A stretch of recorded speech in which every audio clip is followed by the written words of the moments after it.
Hello and thank you so much for joining me again. It's that time of the month when we're about to enter into a brand new month of December 2023, and we want to explore what's going to be happening up in the heavens, how that's going to impact us here on Earth, and then how we can use the gift of Mother Earth to help us thrive during these times. Now, December can be a crazy time of year for many people around the world because everyone seems to freak out about cooking one meal on the 25th of December. I don't know why it means 4 weeks of stress, but let's see if we can look at what's going to be happening cosmically and energetically so that we can at least navigate that and make sure that we're doing really, really well. So for the first few days of December, it's going to be pretty smooth sailing. The first thing that's going to happen will be our new moon. Now, this new moon is in Sagittarius, and I really love the fact that this is in Sagittarius. It kind of fits really nicely with the calendar year.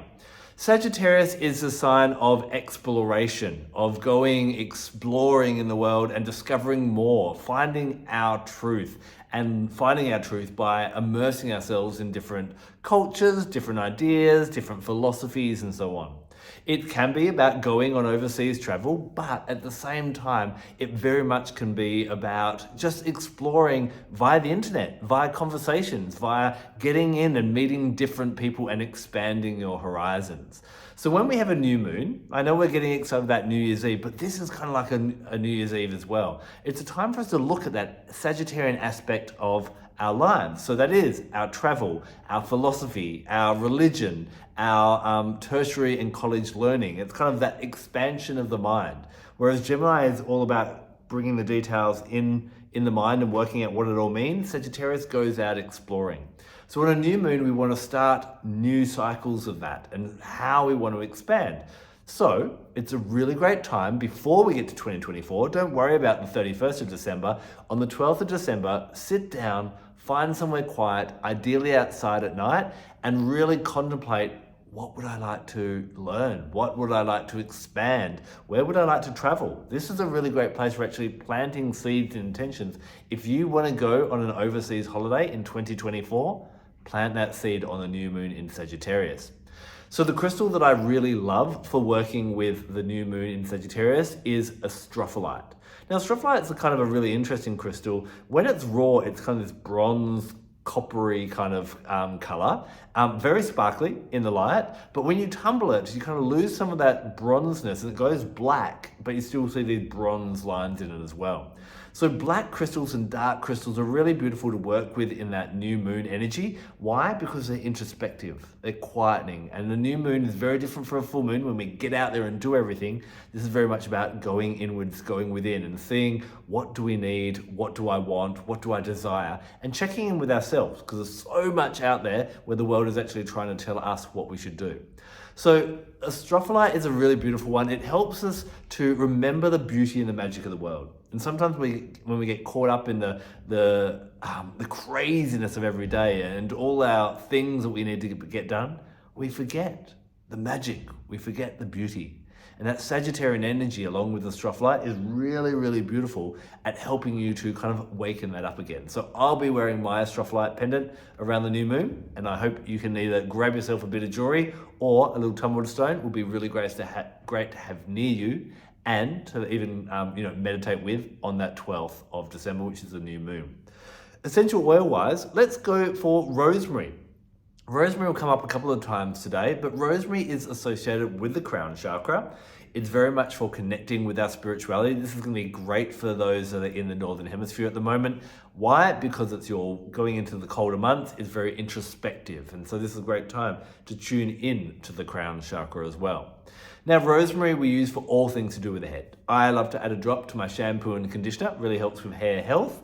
It's great to diffuse whenever you're trying to improve memory and memory recall. So really great if you're studying to have the aroma around, and then when you stop studying, turn it off. Then when you need to recall the information, bring the aroma back.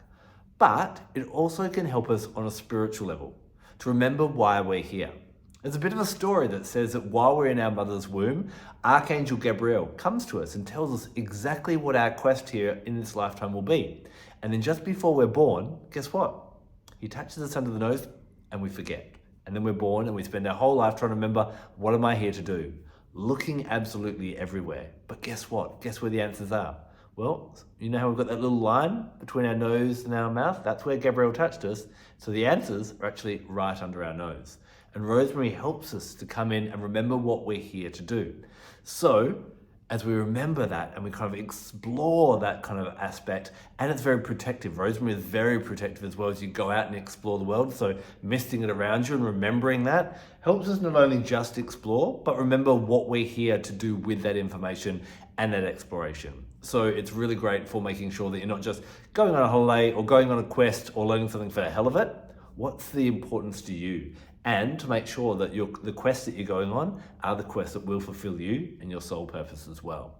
So around that new moon in Sagittarius, really lean into your Astrophyllite and into your Rosemary, and they'll really support you to remember what you're meant to be doing and kind of open you back up to what adventures would I like to go in 2024. Now the following day, good old Mercury's going into retrograde. Now, of course, we know Mercury retrogrades. Mercury is all about how we process information and how we deliver that information as well. And that can be a little bit kind of dodgy around this time. And this is the chance for us to work out where we're not getting it quite right and where we can actually improve. We know that perfect communication improves relationships, and bad communication causes issues in relationships. So it's so lucky that we get 3 to 4 Mercury retrogrades each year to kind of go, hey, just a little note, there's something here that you could improve in when it comes to your communication. So each Mercury retrograde is going to be in a different area of the sky, a different zodiac sign. So this Mercury retrograde is in Capricorn. So Capricorn's to do with work. So this is where you're gonna have to be really careful around work, and you may find where there's different issues with communication in the workplace. Now, why I'm thinking you need to be extra careful, we're going on holiday leave around this time. We might be having some time off. We might be getting someone else to do something for us while we're not there. Or, don't get too wild at the Christmas parties, all those type of things. Miscommunications, misunderstandings, misinterpretations. Also a good time to back up any files that you may have, because Mercury is a little bit about communication and you don't want to be losing files. So probably the moment you're watching this video, do that before the 13th. Now it does go into Sagittarius before it goes direct again on the 2nd of January. So it's in retrograde for the rest of December. Sagittarius, again, we talked about before, philosophy, friends, community, getting out there and about. So just be mindful as well. We've got to be really careful in this Mercury retrograde, just that we're not going to maybe have too much to drink or overindulge somehow, and just watch that we don't get a bit loose with our lips and say things that we shouldn't be saying. So there's a couple of things I'm going to bring in here. First of all, from the crystal world, blue opals. Any blue opal, you could just get a Waihi opal, an Andean blue opal, just anything that kind of has that blue energy to it.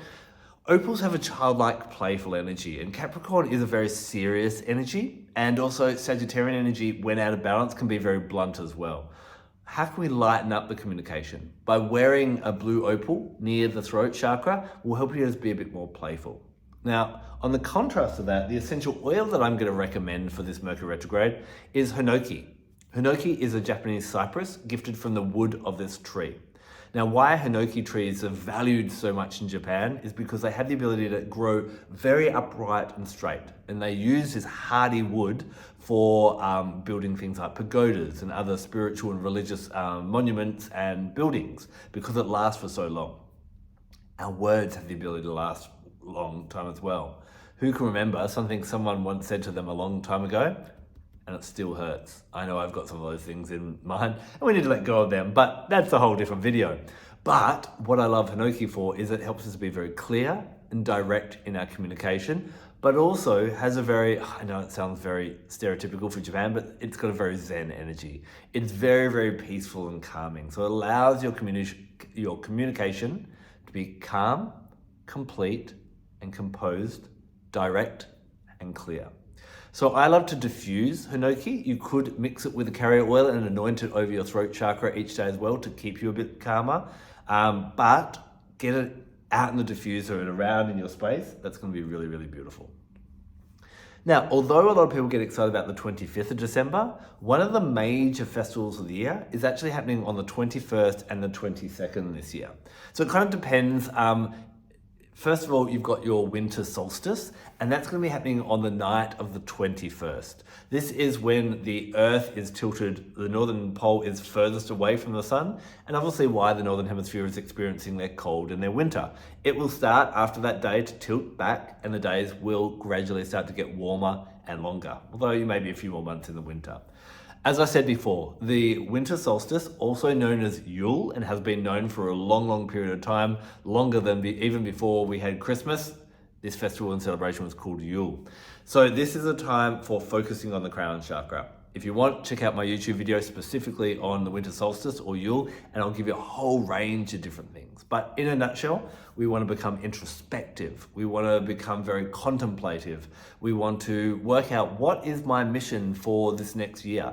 Let's realign with that and redirect my sails. So really good if you're in the Northern Hemisphere to work with that. The crystal that I've chosen to work with for this one, and I'm recommending you go for, is a bit of a rare one. Go for your regular purple crystals if you've got something like amethyst or lepidolite, even a little bit fancy like charoite or sugilite. But I really like purple scapolite, Scapolite. A bit of a rare one. Again, if you jump on YouTube, you will be able to find my video there talking about this one. It's got a real joyous and playful energy. 2023 has been challenging for many people with different things such as wars, financial constraints, and so on. And we're all kind of getting back into finding our joy again and redefining how we find our joy each and every day. Scapolite brings this joyous energy, so I think if it's not fun, if it's not joyous, we shouldn't be doing it. And that's not from a frivolous point of view, that's actually from a spiritual point of view as well. So if you've got some purple scapolite, try working with that if you're in the Northern Hemisphere during that time. The essential oil I'm going to remind you to go with is we're going to jump back to good old rosemary. Yeah, rosemary, of course, it's a crown chakra. This is what we're focusing on if you're in the Northern Hemisphere. It's going to help you remember, what am I here to do? So with scapolite and rosemary together, what you're getting is, what am I here to do? And a good indication of that is what brings me joy. So getting back into that joy space is really, really going to be beautiful. Now, for those of you that are in the Southern Hemisphere, I'm excited. I'll be back in the Southern Hemisphere from the 1st of January. So you'll be seeing me back out in nature again, which I'm really, really looking forward to. And my videos will all be back in nature for a while. So for you, it is the summer solstice. This is known sometimes as Letha or Midsummer. And it's a really beautiful time to celebrate. This is like a full moon, but it's the full sun. I love this. I focus here now on the solar plexus chakra. That is like our inner sun. It's a really great time. We're out, we're socializing, we're feeling really joyous. It's about embracing collaborations, making new friends, and shining brightly in the world.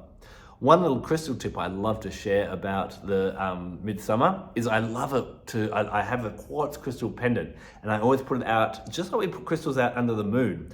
I'll put my clear quartz out under the sun and imbue it with all the sun's energy on its most powerful day. And then I wear that whenever I need that yang or solar strength. So this is a really great day to celebrate the joyousness, everything to do with the solar plexus chakra. We bring in a lot of yellow crystals, and this is where we can bring in citrine. Now, it doesn't matter if you've got the natural citrine or if you've got the heat treated, they're both going to bring that joyous energy. Sometimes people ask me, what is the difference between the two? Well, first of all, the natural citrine formed that yellow color naturally in the earth, whereas the heat-treated one was amethyst that's gone up to a high volume in a man-made oven. But chemically and structurally and everything, they're pretty much the same, a yellow quartz. So they're going to bring that injection of joy into your life, which we want around that summer solstice. What I find with the natural citrine, it's more contentment. It's kind of like, yeah, I'm really, really happy. I'm really, really good. Whereas the heat-treated one is a bit more like, la, I'm joyous, really, really happy in that way. So what do you need? Do you just want to feel content? Or do you want to feel like rapturous and really happy in that way? Grab your citrine, depending on whichever one you want, they'll be fine. Now, when it comes to essential oils, the essential oil that I recommend for everyone in the Southern Hemisphere on the 22nd of December, which is going to be that midsummer day after that cold, cold night that the Northern Hemisphere has dealt with, is good old Bergamot. Yes, Bergamot is really great for the solar plexus chakra. It works really well. It is one of self-worth. It's my favorite oil for self-esteem. It really helps us with when we're feeling a bit low to lift us up. And because of all the challenges and the stress that can come in December associated with the holiday season, this is a really good one to help you just kind of keep that joy and make sure that you are enjoying yourself. Popping in the diffuser, day or night, is absolutely great. I love to just get a bit and rub it on my chest as well. And as I get warmer throughout the day, it evaporates and I smell it, but also anointing it on that solar plexus chakra is really, really great as well. Now, you'll get through the great meal of the 25th, and then the next day on the 26th, we then have our full moon. This is the full moon in Cancer. Now, Cancer is very much about home life. So it's to do with family. It's to do with the actual home. It can be not just your blood family, but also your connected family. It's to do with your private life and your inner circle in a nutshell. So on the full moon, this is the time to birth new intentions. Really beautiful. Hopefully you don't hate your family by the 26th of December. Hopefully you're really looking forward to what you can create in the next 12 months with them. So lean into that. But you may want to go, okay, I'm not feeling close to my family. I'm feeling unsupported by my family. Maybe you want to create a new family. Maybe you want to bring in some fur babies into your family. But remember, a puppy is not just for Christmas. It's a lifetime. There's my serious message for the day. But whatever that joyous may be, or maybe you're just like, I need to paint these walls of my home. I need to kind of bring some comfort, more plants into my home, or make it a bit more a bit more joyous and comforting, and to be your, we go out in the world and there's so many different things that we have to tackle out in the world, and we want our home to be our retreat, our sanctuary, where we can get away from the world. So this is a really great time with the full moon in Cancer to focus on that and even do magical workings. You might want to do a house cleansing around this time, would be really appropriate as well. One thing that kind of pops in my head right now that I want to share with you is that often in like Feng Shui principles and other beliefs, they believe the home to actually have its own soul, and that actually talking to your home is a good thing to do. Now, people may think you're crazy, but it helps you build a relationship with that space. And so maybe you want to try that. And my question to you is, if your house has a soul, is it a happy soul? If not, what does it need? Does it need some decluttering? Does it need some fresh air? Does it need some plants, or, a bit of life in it? Or a bit of snuggliness? What is that? So ask yourself these questions around that full moon in Cancer on the 26th. Now, the crystal for this one, remember that Cancerian energy is also very intuitive, very empathetic, very nurturing. So I always go for white and clear crystals on the full moon, and this is where we're just going to go for our good old rainbow moonstone. This is a great one because rainbow moonstone has that deep blue flashes in it as you move it in the light. That is to do with the third eye chakra. That is to do with the intuition. And the Cancerian energy is, whether you're a Cancerian or you have a lot of Cancerian energy in your astrology chart, or it's the Cancerian full moon, that's all about elevated intuition. And rainbow moonstone with those blue and other color flashes in it really, really helps with that. To bring in that nurturing energy, the essential oil that I'm going to recommend is Magnolia. Magnolia is obviously gifted to us from a flower. You can get a leaf oil as well, but we're looking at the flower oil here. Whereas like rose and jasmine are very queenly and very, exotic in that way, Magnolia is from a very old species of tree. Been around longer than bees, relies on beetles to pollinate it. It's kind of like the queen mother or that crone energy. And so it's a really nice, nurturing, motherly, supportive one. So I really love to work with Magnolia around this full moon in Cancer because it brings a sense of relaxation and peace. You see, what makes lavender, we all know about lavender and how calming that is, so relaxing, is something in it called linalool. It's one of its constituents, about 35%. Magnolia flower can have up to 70%, so it's extra relaxing. So really reassuring, really comforting. Now, often I get it in a roller. When I get it from doTERRA, it comes in a roller, but you can still diffuse this. Just take the roller off, pop a couple of drops in the diffuser, and you're going to create that really soothing effect. So diffusing it around the full moon, on your feet, wearing as a natural perfume. I even love to roll it around and under my eyes. It's very relaxing for the eye area as well.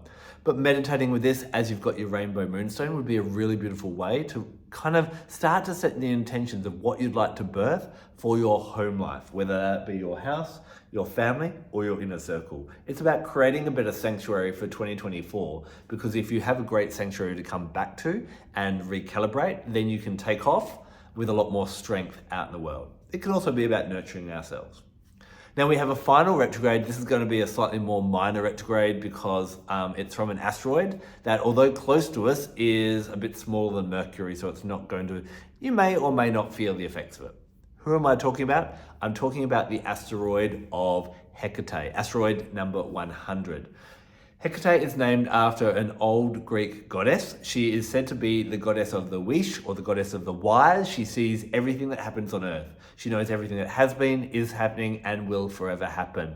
And so when that asteroid, we can look at it in our birth chart, and it can give us a really great indication of where we can find the answers and where we're really good at knowing it all in that type of way. Now, as we know, when a planet or an asteroid goes into retrograde, whatever its influence is taken away from us. So what might you expect during the Hecate retrograde on the 27th of December? What you'll probably find is you'll start to doubt your ability to find your own answers. So you may be really drawn at this time to possibly go and get a reading, like a clairvoyant or a psychic reading or tarot cards, or to ask someone maybe older of what should I do. But what the best thing is, and often what will happen is you'll go for a reading and go, oh, I already knew that. They're just confirming what I already knew. Or actually, I agree or disagree with that bit of advice. You already have the answers within you. And Hecate retrograde reminds us of how we need to come back to trusting ourselves and using ourselves to find a lot of answers rather than relying on the world to always tell us what to do.